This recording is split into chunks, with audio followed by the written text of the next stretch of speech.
In a quiet coastal Florida town, two uniformed men approach a suburban house and ring the doorbell. When a woman answers, they give her courteous smiles and introduce themselves as members of the fire and gas department. They report that they've received a report about a gas leak. It's probably just a system glitch, but they need to check it out just in case. The woman tells them her husband is in the shower. "No problem," they reply. They enter as if it were routine, and moments later, they calmly walk out. One of them then points out a bloodstain on his partner's shirt and suggests they stop so he can change. His partner, however, reassures him. That small bloodstain could send them to prison, and it's not worth the risk. With that, they get in the car and drive away slowly as the house explodes behind them. We change scenes to meet Han, who is having a terrible nightmare about the tragedy that ruined her life. For years, she was the leader of the smoke jumpers, firefighters who parachute from planes to get ahead of a fire and create a containment line. However, during a major fire, the wind shifted and the flames swept over her team, killing them all. The worst part of the situation is that before Han could escape, she saw a family trapped in the flames, sweaty, palpitating, and terrified. Han wakes from her dream only to realize she is still in her gloomy cabin, reliving the trauma again and again. Meanwhile, in Jacksonville, Florida, Owen, a forensic accountant, prepares breakfast for his son Connor. The morning seems normal until the news reports on the house explosion, a tragic gas accident involving a district attorney and his entire family. But Owen doesn't believe that version of events. The man who died wasn't just any official, he was Owen's boss. Realizing this wasn't just a coincidence and that he might be next, Owen grabs Connor and they leave immediately. As they drive, Connor starts to get suspicious and asks his father why he isn't taking them to school if the GPS is showing the route. But Owen takes his phone and throws it out the window. The story then shifts to the vast wilderness of Montana, where an initiation ceremony is being held for the new smoke jumpers. Han is in a fire tower watching the new recruits. Sheriff Ethan, who is also attending the ceremony, greets everyone. But Han remains silent and the tension is palpable. Determined to get out of the situation, she withdraws, wishing everyone a great day. Meanwhile, in Florida, the killers Jack and Patrick arrive at Owen's house but find it empty. After hacking his laptop, they discover a $10,000 cash withdrawal and know they were too late. Owen has fled, and they have no clue where he is. Luckily for them, Patrick pays attention to details and finds a photo of Owen with a police officer in the mountains. If they need help, they'll surely go to him. As they travel, Owen finally confesses to Connor that his job as a forensic accountant was to detect errors in the financial records of large companies.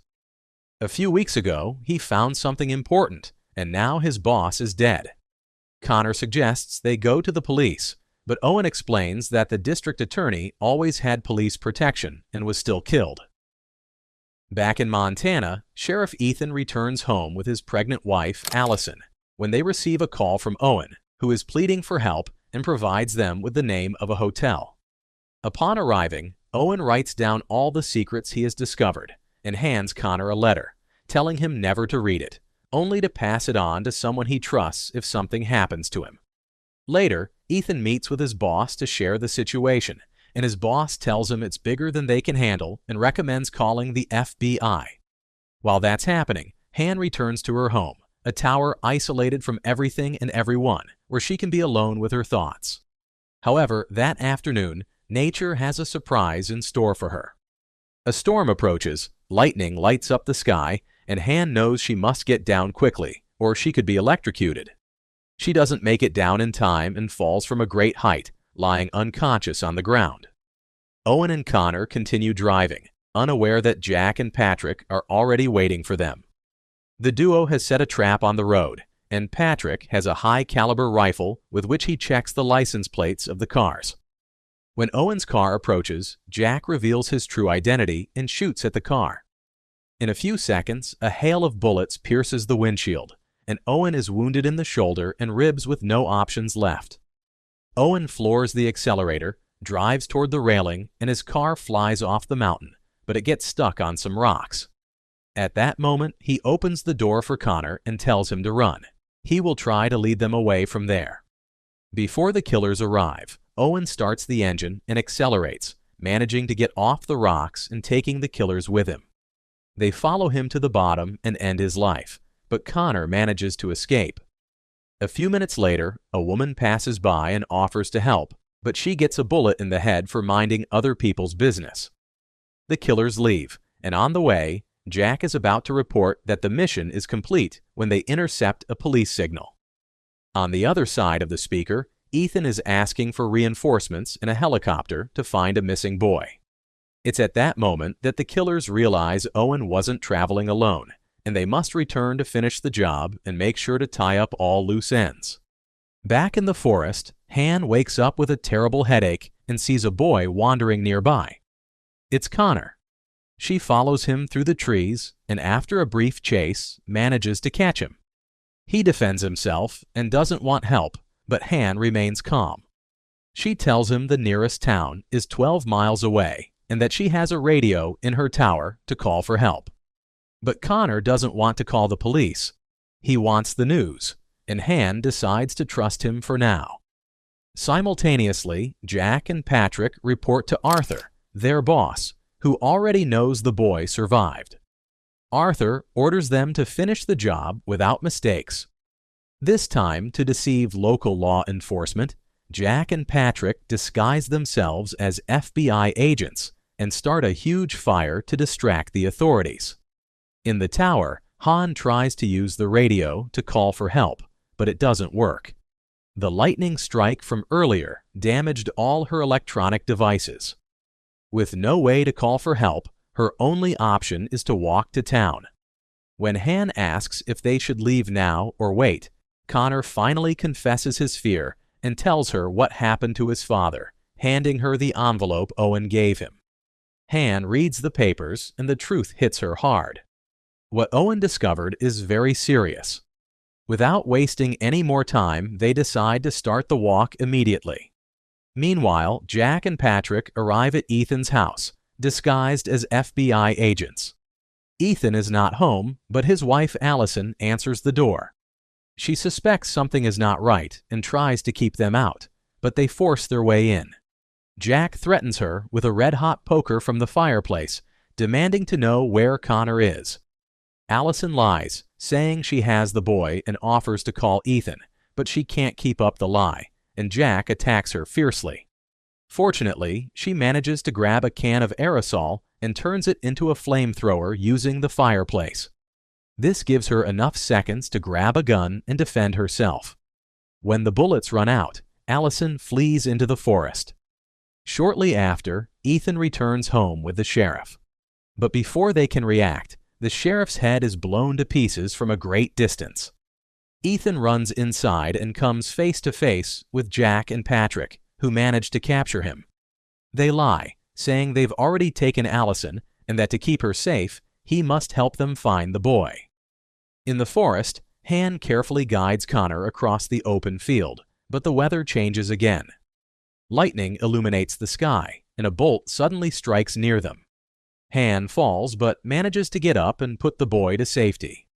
Further on, they rest by a small campfire and decide to continue their journey at dawn. But before they can get some sleep, the fire Jack caused approaches, and they can't continue the trip. Meanwhile, a lone Allison returns to the house just long enough to grab a horse and a shotgun and head into the woods in search of Han. Elsewhere, Ethan is led through the forest by Jack and Patrick, who force him to use his tracking skills to locate the boy, offering Allison's life in return. Ethan finds a footprint and tries to cover it up.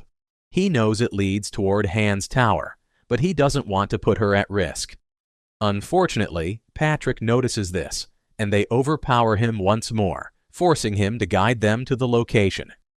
From a distance, Han and Connor see two lights approaching, and Connor recognizes the men who killed his father. However, the tower is on a hill and exposed. There is no way to assault it without being seen. So Jack and Patrick devise a plan. They send Ethan in alone. If the tower is empty, they will set it on fire and kill him. But if Connor is there, Ethan must bring him out to save his wife. Ethan reaches the top and finds Han and Connor hiding outside. Patrick sees him talking to someone and without waiting, opens fire on the tower. Ethan is shot, but he still manages to help Han and Connor escape before it's too late. Jack and Patrick split up in the forest. Jack crosses paths with Allison and they exchange shots. She manages to wound him in the shoulder and Jack falls. Without hesitation, Allison approaches and shoots him in the head, ending him once and for all. Later, Allison arrives at the watchtower and reunites with Ethan, but the fire has spread and completely surrounds them. Trapped inside, they put on oxygen masks and cling to each other in desperation. Away from the site, Han and Connor are also running out of options. The fire is approaching rapidly, and without a clear path, they are sure to be incinerated. She tries to guide him toward the river. If they stay submerged for short intervals, they can survive. However, Patrick approaches and Connor hides. Han tries to fight Patrick, but he is stronger. He hits her and threatens to hurt her more if Connor doesn't show himself. Unable to bear it anymore, Connor comes out and Patrick tries to finish him off. In a moment of bravery, Han grabs her pickaxe and strikes with all her might, causing Patrick to fall, mortally wounded. Han, without hesitation, leaves him behind for the fire to consume. She and Connor go down the hill and jump into the river, submerging themselves as the fire sweeps through the forest. By morning, the fire has finally burned out. The earth is scorched, but help arrives. Han's old team arrives to rescue those who were trapped. Connor and Han emerge from the water.